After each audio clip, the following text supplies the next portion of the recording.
O sábio e a armadura do cavaleiro, por Gabriel Rezende Vargas. Essa história aconteceu há bastante tempo, mas ainda é contada para aqueles que acham que os músculos valem mais que a armadura. Estava sentado na sala de armas, amolando sua espada, o bravo cavaleiro Aires Gomes da Silva, filho dos reis de Leão, cristão e servo de nosso Senhor Jesus Cristo. Em seu escudo levava o desenho da flor de lis, em honra da Virgem Maria. Quem ouvir contar os feitos desse guerreiro poderia pensar que se trata de lenda, porque os homens de hoje em dia já estão tão fracos que a virilidade dos nobres cavaleiros os rebaixa. E acovardados dizem que essas conquistas são obras da fantasia. Mas antes de se tornar um forte guerreiro, Aires era um tanto estabanado.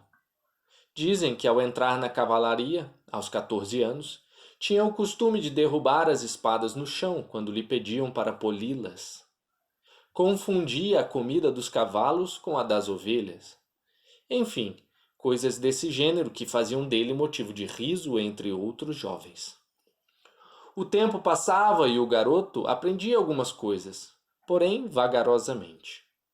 Um dia, o jovem Aires foi desafiado por um cavaleiro que tinha inveja de sua beleza. Eles deveriam duelar por causa de uma dama muito fiel a Deus de nome Filoteia, que além de sábia, bonita e rica, tinha seu coração voltado para Aires. Confuso, pois Ceres era inexperiente e até ingênuo, Aires pegou a primeira espada que viu e dirigiu-se ao local do duelo.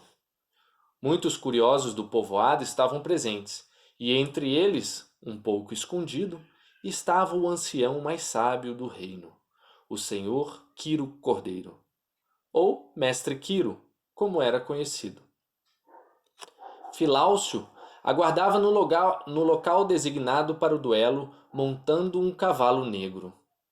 Homem de 20 anos, alto e forte, vestindo a armadura de metal preta e brilhante.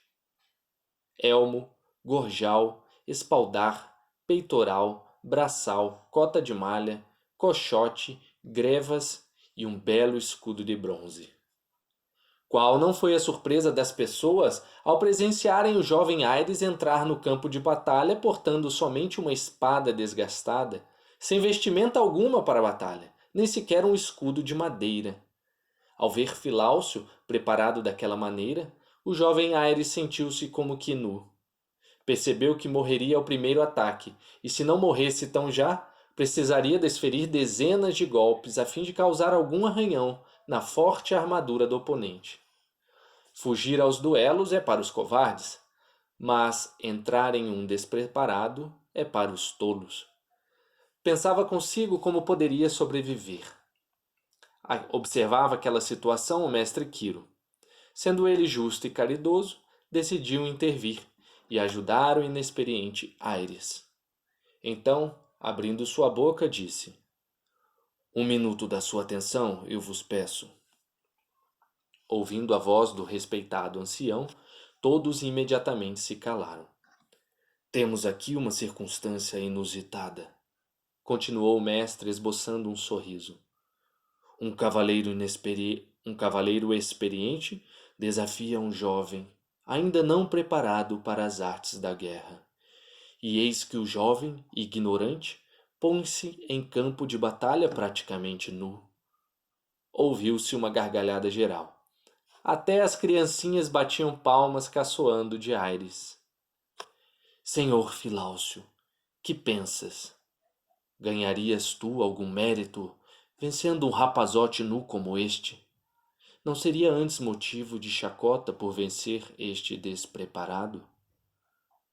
O senhor Filáucio tinha vitória certa, e por isso sentiu raiva de mestre Quiro, por ter se intrometido daquela maneira. Inflamado de orgulho, seu pescoço e suas bochechas ficaram cor de laranja cádmio. Respondeu então o cavaleiro: "Jamais se ouviu dizer que fui insensato. Entretanto, seria justo que eu o estraçalhasse aqui e agora, pois ele veio até mim sem ser obrigado, e veio da forma que achou melhor. Mas para que saibam todos que Filáucio, além de forte e belo, é também clemente, darei ao jovem tempo para se preparar. Pois então, assim será, respondeu mestre Quiro. A partir de agora, Aires será meu discípulo, e eu o treinarei para esta batalha. Ele estará pronto daqui a 3 anos. E todo o povo começou a cochichar. Afinal, o mestre Quiro era o mais respeitado da região, justamente por preparar os melhores cavaleiros dos quais já se ouviu falar. Fingindo um sorriso de superioridade, retirou-se Filáucio, e junto com ele todo o povo, que ia dizendo como tivera sido bondoso o mestre Quiro, ao salvar gratuitamente o jovem Aires e, ainda mais, oferecer-se como seu próprio mestre. Mas o mais contente de todos era o próprio Aires, que se refugiara junto ao mestre com o coração palpitando de alegria. Sem mais demora, o treinamento começou. Sentiste medo? Perguntou o sábio enquanto caminhavam. Os olhos de Aires queimaram de orgulho e disse: Nunca! O ancião sabia a resposta, mas queria que o jovem a confessasse. Então redarguiu: Por que hesitaste? A verdade é que eu não estava preparado. Tendo o orgulho vencido após esta confissão, caiu de joelhos aos pés do mestre. Mestre, obrigado por olhar para mim. Eu vos imploro, treina-me. Começaste bem, disse mestre Quiro. O princípio de qualquer aprendizado é a humildade. Não suporto soberbos. Aceito-te como meu discípulo. Gentilmente levantou o jovem e disse: Ergue-te, pois. Tua primeira tarefa é vestir a armadura. Olhando ao redor, Aires não via nada que lhe servisse de vestidura, mas mestre Quiro completou: Tu procuras os metais que enferrujam com o tempo. Falo da armadura que nunca passará. Ela durará mais que o ouro e a prata puros. Ela dura mais que o diamante. Aires franziu o senho e se perguntava que tipo de armadura tão poderosa seria essa. Virtudes, querido Aires. As peças de tua armadura serão as virtudes de que te ornares. Um corpo sem virtudes é como que feito de palha e lama. Depois de vestida a armadura da virtude, então poderás vestir a armadura de metal, e assim, quando tua espada cair sobre o inimigo, verás que ele parece ser feito de lama, porque ele não se vestiu de virtudes. A força de um homem se esconde nas virtudes que vestiu. Impressionado com esse ensinamento, Aires ouviu a dúvida crescer em seu peito, e mestre Quiro notou. Nunca lestes a sagrada letra? Perguntou o ancião. O que diz a carta aos Efésios no capítulo 6? Os mandamentos são a ordem de Deus. Os mandamentos são a ordem que Deus bondosamente nos dá, para que nos tornemos homens de virtude. Fortalecei-vos no Senhor, pelo seu poder soberano. Revesti-vos da armadura de Deus, para resistir ao demônio e aos dias maus que hão de vir. Como quem olha a sombra de uma grande árvore e imagina o seu tamanho, o jovem Aires começou a vislumbrar em que o ancião desejava transformá-lo. Assim, uma coragem nascia dentro dele. Vamos, é preciso colocar o cinto da verdade, revestir o corpo com a couraça da justiça, calçar as sandálias da prontidão, embraçar o escudo da fé. Vai e toma o capacete da salvação e a espada do Espírito, que são os mandamentos de Deus, e seja forte.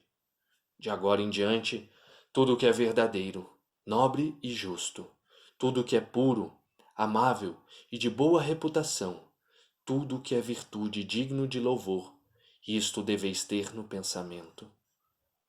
Uma luz brilhou no olhar do jovem Aires ao contemplar o modelo de cavaleiro almejado por seu mestre. E mestre Quiro continuou: o objetivo de uma vida virtuosa é tornar-se semelhante a Deus. Que grande cavaleiro não seria ele? E assim foi. Dia após dia, nas pequenas coisas do cotidiano, Aires treinava muitas virtudes ao lado de seu mestre. E nas pequenas coisas do dia a dia, era onde tirava o maior proveito. Em geral, as pessoas pensam que um cavaleiro se torna forte na medida em que faz grandes esforços, que se exercita na arte da guerra, comendo, suando, ganhando músculos. Mas esse não era o molde do cavaleiro que mestre Quiro havia planejado para Aires. O mestre queria moldá-lo nas virtudes mais elevadas, e embora o trabalho fosse árduo, a luta se travava mais dentro do que fora dele. Assim ia o jovem cavaleiro progredindo no seu treinamento. Certa manhã, disse mestre Quiro: quero que vistas a prudência. Com ela saberás decidir em cada situação sobre o bem a fazer e o mal a evitar. Depois desse ensinamento, ficou o jovem Aires refletindo e praticando a virtude com seu mestre ao longo dos dias que se seguiam. E também assim foi com a virtude da justiça, da fortaleza, da temperança, da caridade, da fé e da esperança. Os dias se passaram, também as semanas e os meses. Aires fazia grandes avanços. Até que os 3 anos se passaram e mestre Quiro mandou avisar Filáucio que Aires estava pronto para enfrentar a primeira batalha. Então foi marcado o dia e o local do duelo. Todo o povoado compareceu, afinal, esse havia sido o único assunto durante 3 anos. Deveria estar presente Filoteia, a ver se desposaria ou não seu amado Aires. Filáucio chegou primeiro. Estava ainda mais forte que antes, pois usara aqueles 3 anos em exercícios físicos. Sua aparência era impactante. Seu cavalo e sua armadura, negros como a sombra da noite, eram assustadores. À sua chegada, o povo se calou, tamanho era o temor que ele inspirava.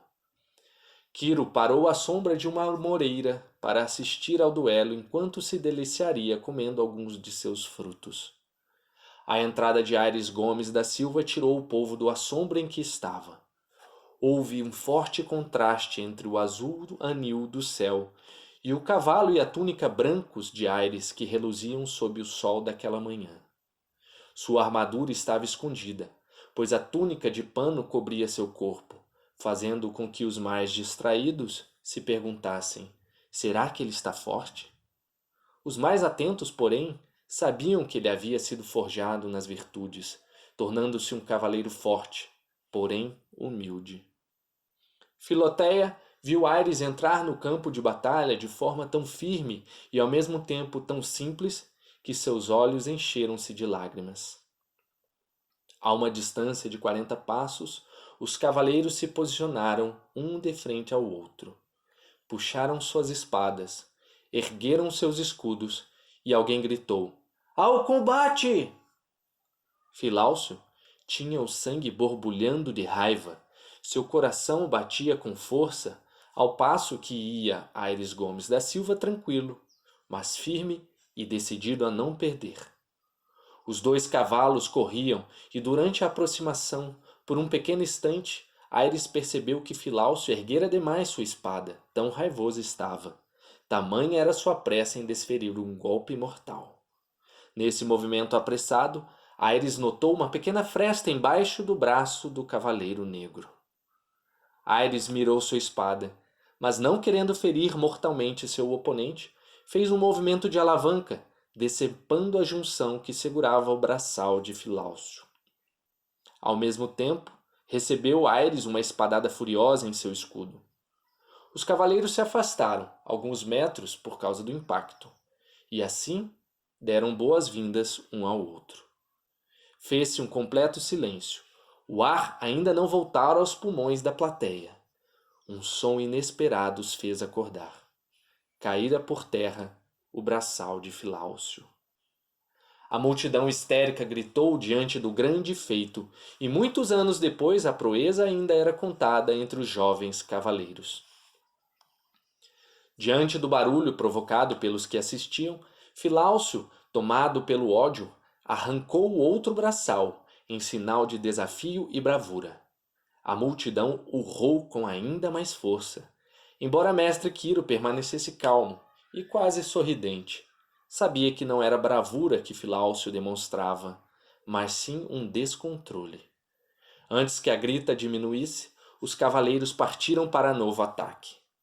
A raiva de Filáucio o havia cegado por completo, e ele decidiu acabar com tudo no próximo golpe. Apontou sua espada na direção do pescoço de Aires e, fustigando a barriga do cavalo com sua espora afiada, partiu Filáucio a toda velocidade.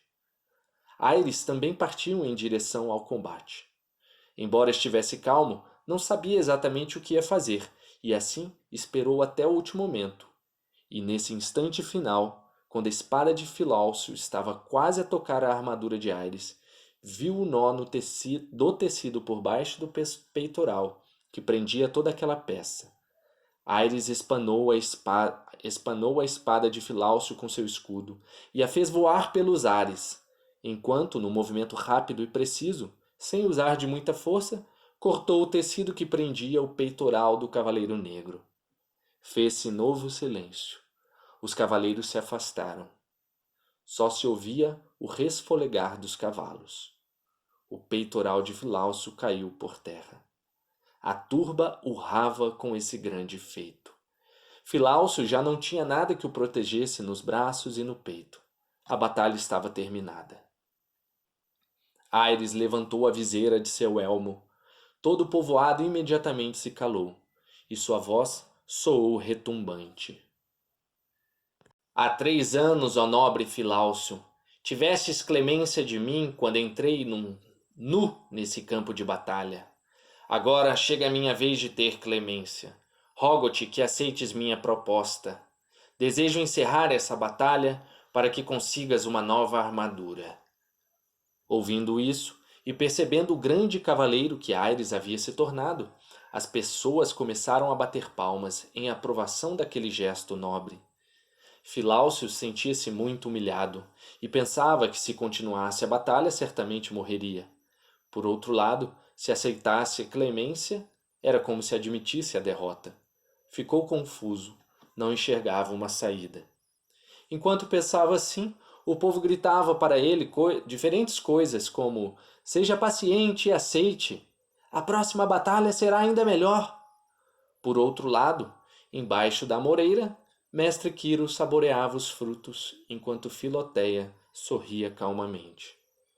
Sem dizer palavra, Filáucio virou seu cavalo e retirou-se em silêncio. O povo aplaudia.